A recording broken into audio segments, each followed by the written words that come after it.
नमस्कार सभी को। तो देखिए यहाँ पर हम लोग पूरा पेपर यहाँ पर डिस्कस करने की कोशिश करेंगे जो कि यूपी बोर्ड का है, हिंदी में विज्ञान विषय का है। 25 तारीख को आपका पेपर है क्लास 10th का विज्ञान का। 70 मिनट का पेपर होगा, 70 क्वेश्चंस होंगे, मतलब 70 मार्क्स का पेपर है और 3 घंटे 15 मिनट आपको टाइम मिलेगा। ठीक है, पहले हम लोग इसके एमसीक्यूज सारे डिस्कस कर लेते हैं, एमसीक्यूज देख लेते हैं। जैसे पहला दिया गया, प्रकथनों में से कौन सा सही है, सही पूछा गया इनमें से कौन सा है। तो पहला ऑप्शन अगर आप देखेंगे, निकट दृष्टि वाला व्यक्ति दूर की वस्तुओं को स्पष्ट देख सकता है, गलत है। ठीक है, दूर की नहीं पास की वस्तुओं को देख पाता है। देखिए सी ऑप्शन में सही दिया गया है, निकट दृष्टि वाला व्यक्ति पास की वस्तुओं को स्पष्ट देख सकता है और दूर की वस्तुओं को स्पष्ट नहीं देख पाएगा। प्रतिरोधकता में कब परिवर्तन नहीं होता है? तो पदार्थ परिवर्तित करेंगे तो बिल्कुल परिवर्तन होगा। ठीक है, अब यहाँ पर देखिए क्या कहा गया, तो टेम्परेचर मतलब ताप पर भी डिपेंड करता है, ये भी होगा। प्रतिरोधक की आकृति में परिवर्तित होने पर पदार्थ तथा ताप दोनों, ये सही है, इसका सी सही है। आकृति पे डिपेंड नहीं करता है, उस पे कोई भी चेंज नहीं होगा। कोई प्रकाश किरण नीचे दर्शाए गए चित्र के अनुसार माध्यम ए माध्यम बी में प्रवेश करती है। तो देखिए ए से बी में जा रही है। अब आप यहाँ पर देख सकते हैं जो एंगल यहाँ बन रहा है वही एंगल बिल्कुल बराबर का यहाँ बन रहा है, कोई ना एंगल बिल्कुल सीधे चली आ रही है। अब जब बिल्कुल सीधे चली आ रही है इसका मतलब क्या है, दोनों का रिफ्रैक्टिव इंडेक्स, दोनों का जो क्या कह सकते हैं अपवर्तनांक जो है दोनों का सेम है, तो यहाँ पर 1 आ जाएगा।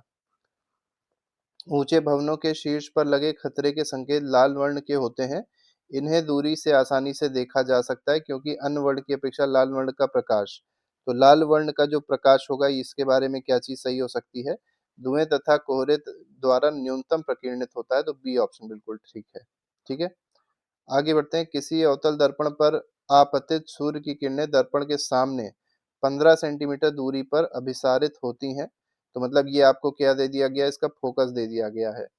इस दर्पण के सामने किस बिंब को कहाँ रखें कि इसका समान आकार का प्रतिबिंब बने, तो 2F पे रखना पड़ेगा, मतलब 30 सेंटीमीटर दूरी पर रखना पड़ेगा। तो बी ऑप्शन बिल्कुल ठीक है। किसी विद्युत बल्ब का अनुमानतक 220 वोल्ट और इतना दिया गया है, जब इसे 110 वोल्ट पर प्रचालित करते हैं तब इसके द्वारा शक्ति कितनी होती है। ठीक है, उपयुक्त शक्ति मतलब पावर कितनी होगी। तो पावर जो है, अब देखिए क्या चीज सेम है, बल्ब सेम रहेगा इसका मतलब रेजिस्टेंस सेम रहेगा, तो पावर का फॉर्मूला V² अपॉन R। ये सेम रहेगा, इसका मतलब क्या कह सकते हैं, P1/P2 is equal to V1² upon V2² हो जाएगा।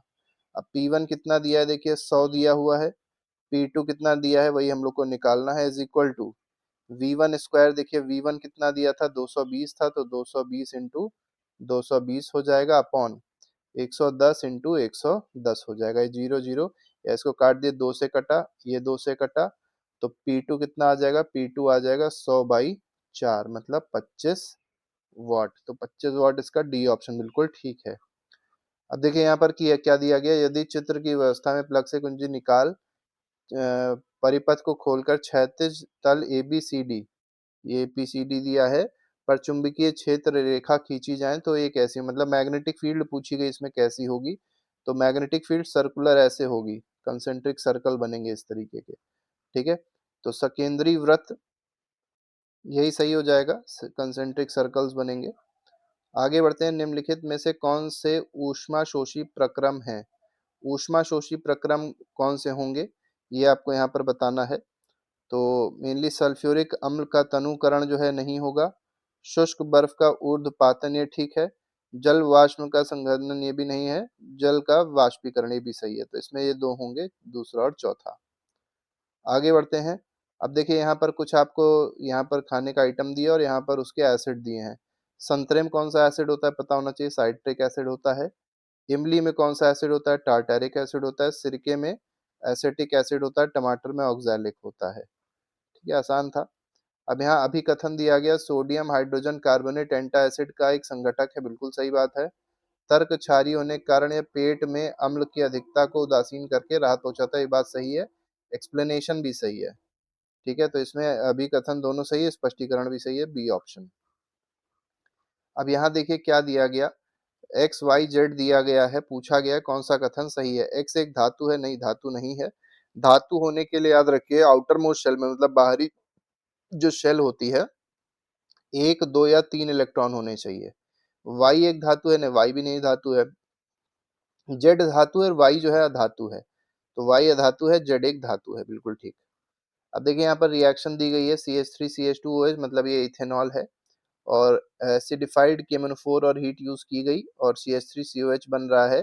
KMnO4 जो है यहाँ पर क्या है, ऑक्सीकारक है, तो बी ऑप्शन ठीक है इसमें। ब्यूटानोइक एसिड अम्ल का सही संरचना सूत्र है। अब देखिए ब्यूटानोइक एसिड अम्ल की अगर बात करी जाए तो क्या होता है, CH3 CH2 CH2 COOH ऐसे बनेगा आपका। अब ब्यूटेन का मतलब होता है 4 कार्बन।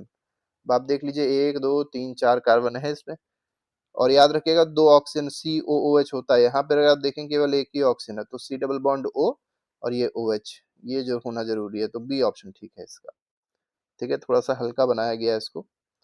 यदि लार में एमाइलेज की कमी हो, अब देखिए लार मान लीजिए एमाइलेज कम हो गया, तब मुख्य गुहा में कौन सी घटना प्रभावित होगी, तो मुख्य गुहा में कौन सी घटना प्रभावित होगी, तो स्टार्च का शर्कराओं में विघटित होना, क्योंकि यही काम करता है क्या, एमाइलेज। ठीक, ये काम ठीक से नहीं कर पाएगा। अभिकथन और वर्णन देख लेते हैं। अभिकथन में क्या दिया गया, कुछ जीव अवायुवी श्वसन करते हैं, सही बात है। वर्णन में क्या दिया गया, ऑक्सीजन की अनुपस्थिति में ईस्ट में 6 कार्बन वाले अणु, ग्लूकोज का 3 कार्बन वाले अणु पायरुवेट में विखंडन होता है, तत्पश्चात पायरुवेट इथेनॉल तथा कार्बन डाइऑक्साइड, ये भी बात सही है और एक्सप्लेनेशन भी ऊपर वाले का सही है। ठीक है, तो इसमें दोनों हो जाएगा सही, व्याख्या भी सही, तो ए ऑप्शन। आगे बढ़ते हैं। नियंत्रक एवं समन्वय, अब मतलब इसको मैच करना है कि नियंत्रक एवं समन्वय किससे मैच होगा, ये आपको यहाँ पर बताना है। तो पहला जो होगा मैच होगा तंत्रिका, तंत्र तथा पेशीय ऊतक, तो यहाँ पर बी से बा से मैच कर दिया। ऐच्छिक क्रियाएं किससे मैच होंगी, ऐच्छिक क्रियाएं लिखना, बात करना, ये सब होती हैं। पश्च मस्तिष्क में स्थित भाग अनुमस्तिष्क, ठीक है, तो ये किससे मैच होएगा, शरीर की संस्थिति तथा संतुलन के लिए उत्तरदायी होता है ये।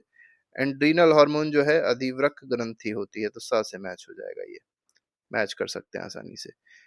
ए अंडाशय के किस भाग को दर्शाता है, ये आपको यहाँ पर बताना है।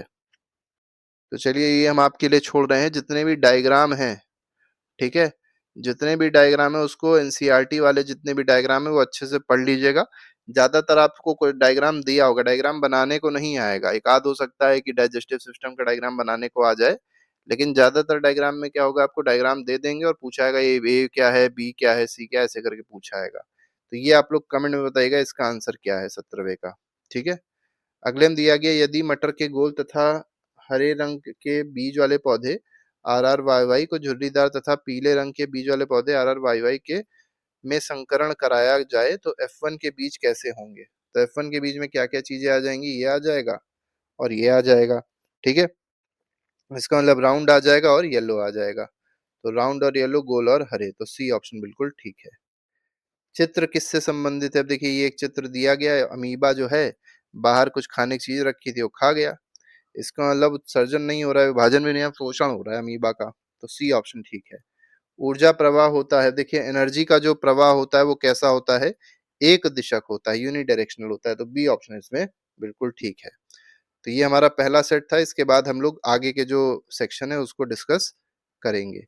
तो अभी के लिए इतना ही, बाकी आप लोग चैनल को सब्सक्राइब कर लीजिएगा और वीडियो को लाइक करना बिल्कुल भी मत भूलिएगा। धन्यवाद।